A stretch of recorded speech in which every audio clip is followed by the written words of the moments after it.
All right. So, you've all been sending over a ton of stuff about, how people learn online. Yeah. And Definitely hot topic these days. yeah, and we wanted to like zero in on one specific thing that you sent. Okay.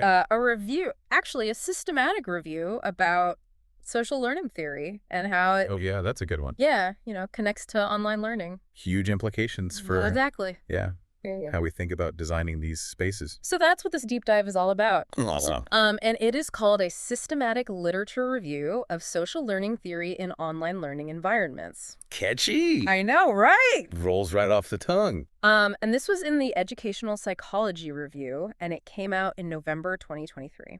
Okay, so pretty recent. Very recent. Yeah. Yeah, so this is like hot off the presses. And what's really fascinating is this is a review of Okay.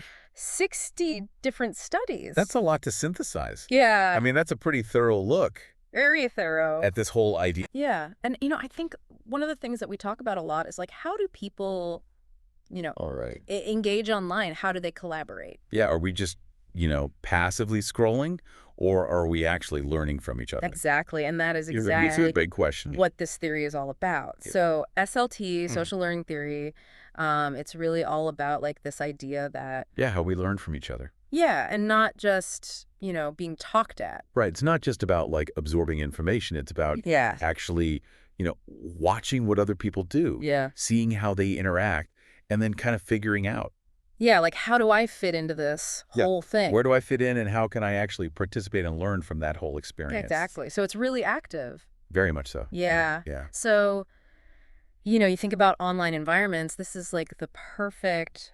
It's a really interesting place to apply this theory because we have all these new ways of connecting and learning from each other Yeah, that we didn't have before. exactly. So, I mean, yeah, it's not just your traditional classroom anymore. no. This is whole other world. So thinking about this review Yeah. in the 60 studies, what were they actually like trying to figure out, like what was the point? Yeah. So they had a few key questions Okay. they were looking at. Yeah. Okay, what's the current state of research?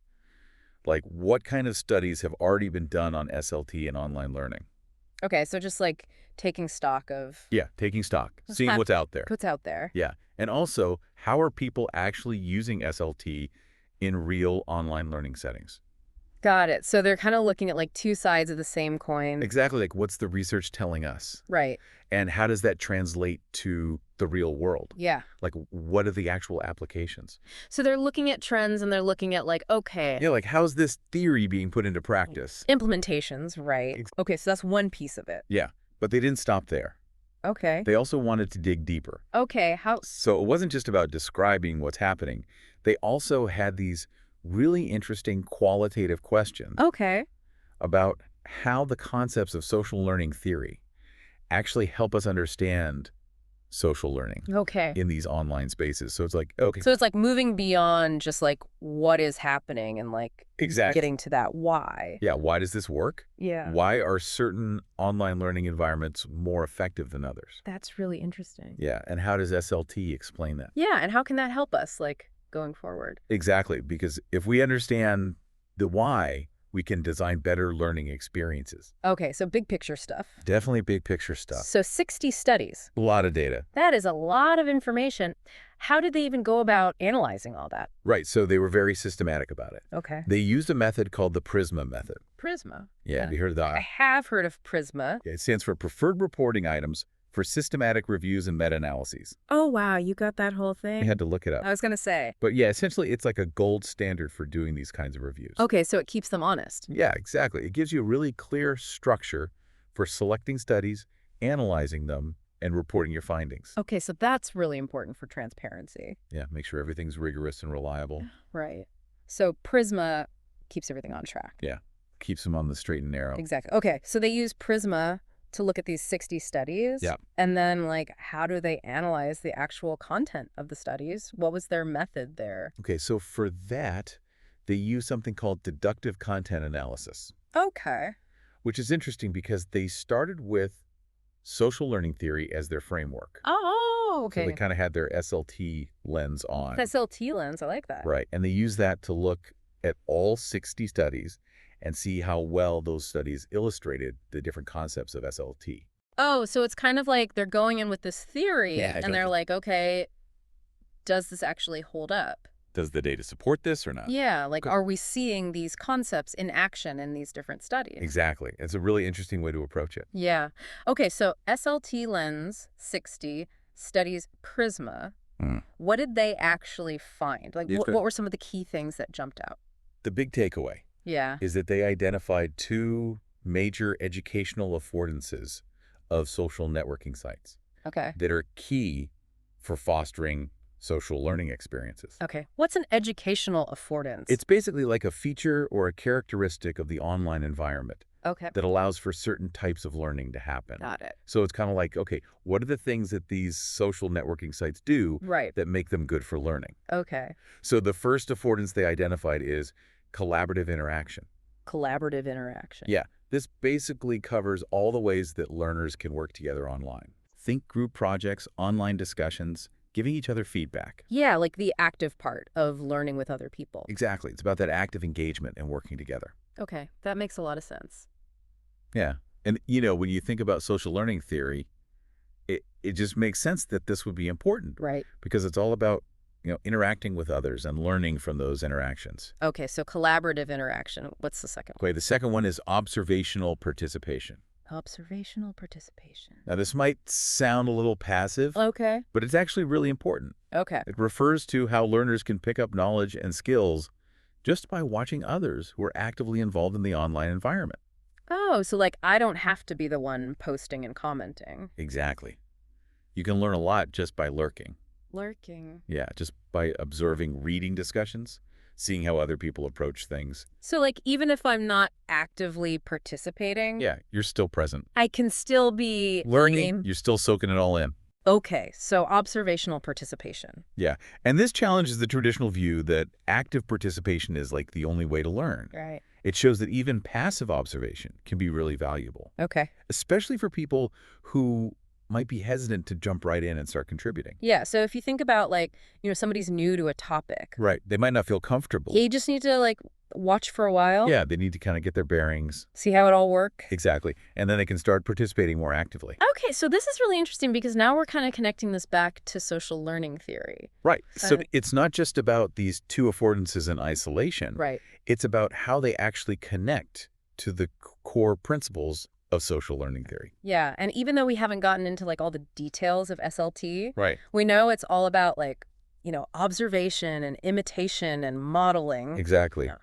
And these affordances really provide the perfect environment for those mechanisms to work. Yeah, because you've got collaborative interaction, you're working with people, you're seeing how they do things, you're getting feedback. And you're modeling behavior for each other. Exactly. And then with observational participation, You're like watching all that unfold. you're seeing the outcomes of other people's actions. Yeah. You're learning new strategies. And like internalizing it. Exactly. And this really ties into the idea of human agency and social learning theory, Okay. because it's about how our actions, our environment, and our thoughts all influence each other. Right. So it's not just about passively receiving information. It's about actively engaging with your environment and shaping your own learning. And that's happening in both of these affordances. Absolutely. Okay, so big picture. Big picture. This all sounds great in theory, but like how does it actually help you and me? Right. How do we apply this to our lives? Like if I'm, taking an online course or Yeah. Or just trying to learn something new online. yeah, how can this actually be useful? So the implications here are really significant for anyone who's designing online learning experiences. Right. Because if we understand that both collaborative interaction and observational participation are important, Yeah. we can be more intentional about creating opportunities for both. Okay, I like that. So- Right. So, for example, online courses could include not just group projects and discussion forums, Right. but also spaces where it's easy to see how other people are approaching the material and getting feedback. Yeah, like make it really easy to kind of watch. Exactly. Make it transparent And like so that learners can benefit from that observational participation. learn from each other. Exactly. Yeah, that makes a lot of sense. And this isn't just limited to formal education settings either. Right. Think about online communities built around shared interest, Yeah, okay. professional development platforms, online gaming communities. Yeah. Understanding these affordances can help us design these spaces to better support learning. It's kind of like you're building the environment. Exactly. You're creating the conditions for social learning to thrive. Yeah. And I think it's easy to forget that. Right, because we often think about technology as just the tools, Right, like the platform. but it's really about how those tools facilitate these fundamental human learning processes. Yeah, and I think that's what social learning theory brings to the table. It gives us a way to understand those processes in these new online settings. All right, so to wrap this all up, Let's bring it all together. key takeaways. This review gave us a really clear picture of how social learning theory is at work in online learning. Yeah, it showed us that both collaborative interaction and observational participation are essential for making those online spaces effective for learning. And the big takeaway is that social networking sites really do have the potential to support that social learning. Absolutely, if we design them with these affordances in mind. So now I'm curious, Yeah. like how about you when Okay. you're learning online? Yeah. What works best for you? That's a good question. Are you somebody who likes to dive right in with a group project? Sometimes. Or do you find that you're learning a lot just by kind of sitting back and watching how other people... I think it depends Yeah. on the situation for me. Right. Sometimes I'm really eager to jump in and collaborate, Yeah. but other times I need to kind of observe and get my bearings first. Yeah, I think it's really valuable to have both. Absolutely. Yeah, so think about that. Yeah. The next time you're in an online learning environment. What kind of learner are you? Yeah, and how can you use these affordances? To maximize your own learning.